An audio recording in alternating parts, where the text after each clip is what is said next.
if somebody is worried about taking a moment to relax, that they're worried they won't be able to come back up, that already tells me that they're probably not getting enough true good sleep at night. And therefore, they're already fatigued throughout the day. So they're worried about letting their guard down and having that. So in neurofeedback, which is also under the umbrella of biofeedback, but is applied specifically to the brain neurons, you're training up or down different brain patterns. So that one, when we look at the brain, I'm going to take usually a bet that they're either A, overly driven, so high beta spindles over their driver so they can't fall asleep. That's the sleep onset and problem. That could be one. But more common is actually a lack of a sleep spindle, which is the staying asleep. And a lot of people, especially if they don't have the insomnia aspect of it, they might think they're sleeping okay. But if you're waking up exhausted, you're like, I got 8 hours, 9 hours, 10 hours, it's all not enough, and you're just exhausted, well, that tells me that you're actually micro waking up many times throughout the night. So in the sleep, what's supposed to happen is we're supposed to drop down through several different stages of sleep, come back up, and then essentially stay under sleep. Now, the sleep spindle is one that is generated to keep you asleep. So say you're coming back up at that level and then there's a sound or something happens. If you are lacking that sleep spindle, you'll wake up. And if you have a really good sleep spindle built up, then you stay asleep. And so a lot of people think, oh, I'm sleeping fine, but they don't realize if we put a sleep monitor on them, they're waking up many times throughout the night, actually. So, and sometimes the watches are good at measuring that. Sometimes they skip it, it's not looking at the EEG, it's looking at like your heart rate and stuff. So it's just that aspect of it. So if you're lacking that sleep spindle, then you're going to be exhausted. And then you're trying to stay awake. And then you're like, oh, if I let my guards down, I won't be able to come back to it because your body is begging for that. Need something. But the problem is that you fall asleep, you still lack sleep spindles, and it's this cycle that you're still stuck in. Yeah, for people who maybe don't know, and even myself, what is a sleep spindle? And is there anything that we can actually do about that to like increase our sleep spindling if that is a thing that we're lacking? Yeah. Okay. So like in my field, we train up the sleep spindle. Now, the sleep spindle during waking hours, we can only see it over the sensory motor cortex. So that's why we train on that one strip right there. And the sleep spindle is, if you talk to, depends who you talk to. So neurologists, that particular one, we'll call it sigma. In our field, we call it SMR, or sensory motor rhythm, but it is a term that we made up. And we did that because it's during waking hours only trained over the sensory motor strip. And it is a stabilizing rhythm. Also gets what's called neutral blood perfusions. It's the Goldilocks, not too much blood flow, not too little blood flow. And so in neurofeedback, we're using it for a lot of different things to train them. So that's the way that I know how to train up the sleep spindle. I actually don't know other ways, but there has to be, because I'm definitely a believer in there never just be one way for something. I would imagine exercise is a contributor to it as well, because it is over the sensory motor rhythm. So, but then that person might be using it to fatigue themselves out or things like that, One of the most common things I think you see with people is like a sleep issue. Is it that sleep spindling issue that you're specifically seeing over and over again?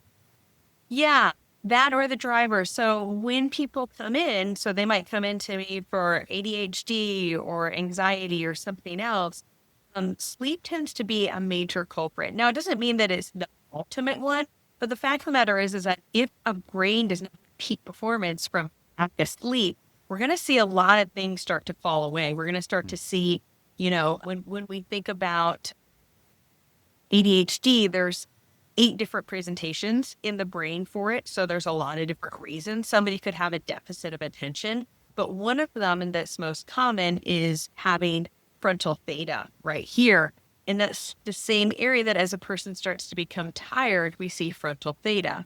And theta is less blood flow to that region. And if we just think about our frontal lobes, that's our executive function.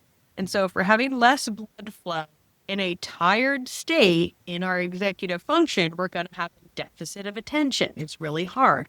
So a lot of people that have and are diagnosed ADHD, you'll see them as fidgeting all the time because the fidgeting wakes them up. So they're using that to physically wake it up. So a lot of times in the brain, people are self-medicating all the time. So fidgeting is to keep them awake. So when I first start working with a client, especially a kid, I might allow them a little wiggle room for using their like fidgeting skills and stuff. And as they get good at learning how to perk up their brain more, inhibit that theta, their sleep starting to improve, then I'll start being like, okay, not using your hands, but that's after, Mm, like I said, that's their coping mechanism. So, but usually yeah. once sleep's been improved, now they're not having that frontal midline theta because they're waking up, their brain is starting to work. They're not exhausted. So they might not even have to fidget as much. So although they might have come to me for ADHD, that frontal midline theta, Mm, deficit of attention, start working with their sleep improves. Now their brain's not falling asleep. mm, And that doesn't mean that all of a sudden they've learned all these other skills. So sometimes it's still life skills that that person has to learn, especially if they've kind of missed it, in class. They've missed all these other things that other people might have picked up and stuff. So they still will have things to continue to learn as their brain's starting to get good sleep. They're functioning better and they can start taking information better. I know you mostly work with a lot of like high performers, but do you ever see like the opposite where people actually need to like work on their drive or actually work on Yeah, these other aspects?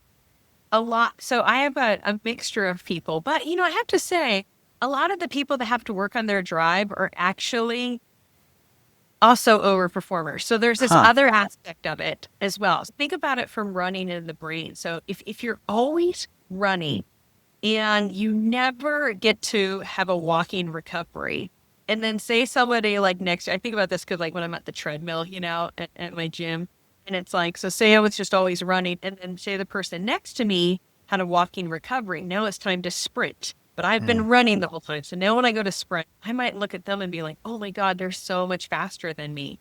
mm, I'm like, oh, I don't have any energy or this other stuff. But they just had a walking recovery. So now they're like doing really good on their sprint versus mm, me fatigued out. So a lot of people that have really fast brains fatigue themselves. And so I see them as they come in and they're like, oh, I just like slow and all these other things. And when I look at their brain, I was like, oh, you were the opposite. You actually have the ideal brain, but it's a double-edged sword because they're such high performers that their brain's not getting any breaks. So it's completely fatigued out.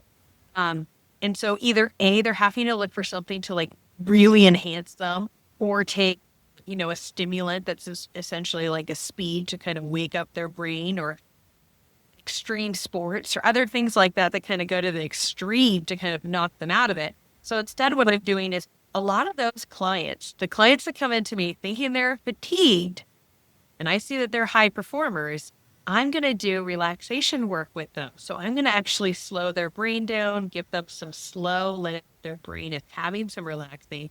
And then what's so cool is that then all of a sudden they're having access to all their other stuff because they're having these moments of that walking recovery, that rest. And then they're actually higher performers than all the other people they're judging themselves against. And I mm. see that over and over again. Yeah,